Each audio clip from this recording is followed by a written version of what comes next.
네, 10월 24일 토요일 출애굽기 32장 1절부터 20절까지의 말씀입니다. 자, 첫 번째, 오늘 말씀은 32장이죠. 출애굽기 32장은 굉장히 중요한 장이에요. 여러분, 출애굽기에 중요한 장이 몇 개 있었죠? 출애굽기 2장에 뭐예요? 모세의 출생이 출애굽기 2장에 있습니다. 그리고 출애굽기 12장에 보면 유월절 사건이 있죠. 그리고 출애굽기 19장에 보면 시내산에 도착을 하고, 그 다음에 출애굽기 32장에 보면 금송아지, 이게 이제 중요하고, 그 다음에 출애굽기 40장에 보면 성막이 완성이 되는, 출애굽기에 뼈대가 되는 몇몇 장이 있는데, 이제 그 중에 한 장이 32장입니다. 자, 32장 첫 번째를 보면 1절을 우리가 보면, 여러분, 백성이 모세가 산에서 내려옴이 더딤을 보고 백성이 아론에게 말하여 이르되 일어나라, 우리를 위하여 우리를 인도할 신을 만들라 라고 이야기를 해요. 여기서 이제 중요한 포인트가 뭐냐면, 화려합니다. 유니폼. 진짜 제가 제일 좋아하는 유니폼인데, 저희 가족은 이게 창피하대요. 이거 입고 밖에 나가면 같이 안 나가겠다고 하는 거. 난 좋은데. 자, 아무튼 자, 1절에 보면 눈에 보이지 않는 게 정말 인간에게 약합니다. 그러니까 인간은요, 눈에 보여야 돼요. 눈에 보여야만 인간은 좋지, 눈에 보이지 않으면 믿음도 당연히 약해지는 거예요. 그래서 창세기에 보면 사단이 아담을 꾀일 때 보암직하고 먹음직하고 지혜롭게 할 만큼 탐스러운 선악을 알게 하는 나무의 열매를 보여준 거거든요. 그래서 내가 무엇을 보는가가 정말 중요합니다. 무엇을 보는가. 그 다음에 이제 우리를 위하여 우리를 인도해낼 신을 만들라, 이거 자체가 아주 하나님 앞에 불순종하잖아요. 그죠? 지금까지 여러분, 이스라엘 백성이 중심이 된 게 아니라 여호와 하나님이 중심이 되셨어요. 그게 사실은 우리가 죄를 범할 때 이런 모습으로 죄를 범하기도 합니다. 내가 중심이 되고 내가 주인이 되고 인간이 주인이 되면 문제가 생기는 거예요. 하나님 중심으로 살아가야 되는데 이게 눈에 보이지 않거든요. 그래서 정말 이거 쉽지 않다. 우리에게 1절 하나만을 가지고도 정말 깊이 있게 묵상할 수 있으면 좋겠습니다. 자, 그런 다음에 그렇게 이제 이야기를 했더니 2절에 아론이 그들에게 이르되 정신 차리라, 지금까지 여호와 하나님이 우리를 어떻게 인도해 오셨는지를 너희가 알지 못하느냐. 애굽에서의 열 재앙과 홍해에서의 하나님이 행하신 일을 잊었느냐라고 강하게 이야기를 해야 되지만, 아론은 뭐라고 얘기했어요? 너희의 아내와 자녀의 귀에서 금고리를 빼어 내게 가져오라. 여러분, 이 아론은 누구예요? 사실은 아론은 자기가 제사장으로 위임받을 것을 생각도 못하고 있을 거예요. 왜냐하면 이전에 아론에게 대제사장을 위임하라라고 이야기한 건 하나님이 시내산에서 모세에게만 이야기하신 거거든요. 그러니까 이 아론이 얼마나 어리석고 아론이 얼마나 하나님 앞에 불순종했던 사람인지를 우리가 알 수 있는 거예요. 그럼에도 불구하고 하나님이 이런 자도 어떻게 해요? 대제사장으로 세우신다고요. 왜? 거룩하게 하셔서.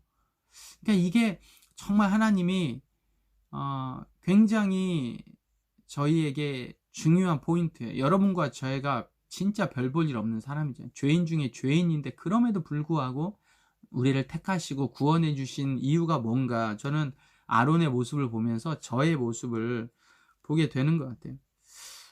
우리 모두는 앞에서도 이야기했지만 우리 스스로 무언가 신을 만들어낼 개연성이 충분히 있어요. 내가 하나님을 믿고 있지만 그럼에도 불구하고 내 스스로의 신을 만들어낼 가능성이 있어요. 성공이라는 신, 하나님을 안 믿어서가 아니라 하나님을 믿고 있지만 내 스스로 내가 만들어낸 신이 있다라는 거예요. 왜냐하면 아론이 금송아지를 만든 다음에 뭐라고 이야기하냐면 4절 후반부에 이스라엘아, 이는 너희를 애굽에서 인도하여 낸 너희의 신이로다 라고 이야기를 하는 거죠. 그러니까 전혀 다른 신을 만들어낸 게 아니라 이미 있는 여호와를 섬기지만 그 여호와의 형상이 보이지 않는 형상이 아니라 보이는 금송아지로 만드는, 그러니까 우리가 우리의 신앙을 이야기를 할 때 정말 하나님을 섬기는 것 같지만 때로는 성공을 섬기기도 하고 돈을 섬기기도 하고 내 자신의 자랑을 섬기기도 하는 부분들이 있다라는 사실입니다. 그리고 이제 나와 있지는 않지만 오늘 큐티에는 안 나와 있지만 7절과 8절에 보면 여호와 하나님께서 이 사실을 모두 알고 내려가라라고 이야기를 합니다. 모세에게 내 백성이 부패하였다라고 이야기를 하셔서 모세를 이제 내려 보내십니다. 40일 만에 내려 보내시죠. 그리고 난 다음에 이제 이스라엘의 범죄함을 보시고 9절부터가 정말 중요한 건데, 여러분 9절에 하나님이 10절에 하나님이 진노하셔서 이렇게 말씀하세요. 그들을 진멸하고 너를 큰 나라가 되게 하리라. 그냥 쉽게 이야기하면 이스라엘의 시작은 아브라함이잖아요. 근데 이거 다 취소, 다 진멸, 다 끝. 그리고 너를 아브라함처럼 너로 다시 시작해서 큰 나라가 되게 하리라 라고 말씀을 하시는 거죠. 어떤 방법인지는 모르겠지만. 그런데 모세가 어떻게 이야기해요? 거부를 하면서 하나님 앞에 기도를 합니다. 첫 번째는 지금까지 하나님의 능력으로 백성들을 인도해 오셨는데 진멸을 하시면 하나님의 능력으로 백성을 인도해 오신 것이 무용지물이 된다는 거예요. 두 번째는 하나님이 이스라엘 백성들을 진멸하시면 애굽 사람들이 조롱한다라는 거예요. 애굽 사람이 조롱한다. 그리고 가장 중요한 건 13절 이하에 보면 하나님이 이미 아브라함에게 그리고 이삭과 이스라엘 백성들에게 언약을 맺지 않으셨냐.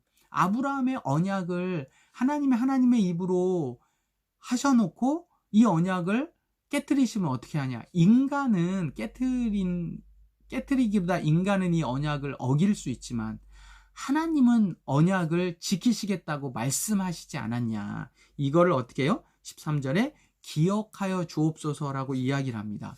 이 인간의 이야기에 여호와 하나님께서 14절에 여호와께서 뜻을 돌이키사라고 말씀하세요. 그러니까 정말 하나님이 인격적이신 분인 거예요. 이게 우리에게 너무 큰 소망이고 기쁨이고 감사 아닙니까? 우리가 죄를 지을 때마다 하나님이 진짜 진노하시겠죠. 그리고 우리의 죄값을 다 물으시면 아무도 우리는 살아남을 수가 없어요. 그런데 하나님이 약속하신 거예요. 뭐라고? 예수의 피가 우리에게 있으면, 예수를 우리에게 모시고 있으면 죄가 있을지라도 그 죄를 보지 않고 예수님을 먼저 보겠다고 말씀하시는 거죠. 우리가 행한 대로 심판받고 행한 대로 우리가 하나님 앞에 서면 우리는 다 죽어야 돼요. 그럼에도 불구하고 하나님이 뜻을 돌이켜 주셨어요. 이 사실이 너무 귀하고 감사하죠. 그리고 이제 15절 이하에는 이야기, 내러티브가 쭉 진행이 되어집니다. 여러분과 저는 아론이 될 거냐, 오늘 하루 아론이 될 거냐, 모세가 될 거냐를 생각하고 판단하셔야 돼요. 아론이 될 거냐, 모세가 될 거냐.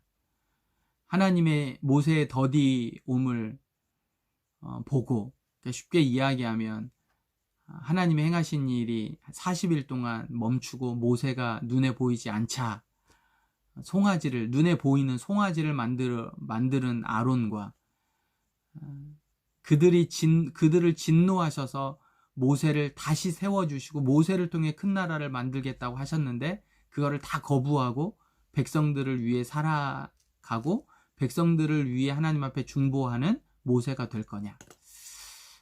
저에게도 쉽지 않고 여러분들에게 쉽지 않지만 도전이 되는 말씀입니다. 함께 정말 아론이 아니라 모세와 같은 삶을 살기를 같이 기도하면서 가면 좋겠습니다. 함께 갑시다.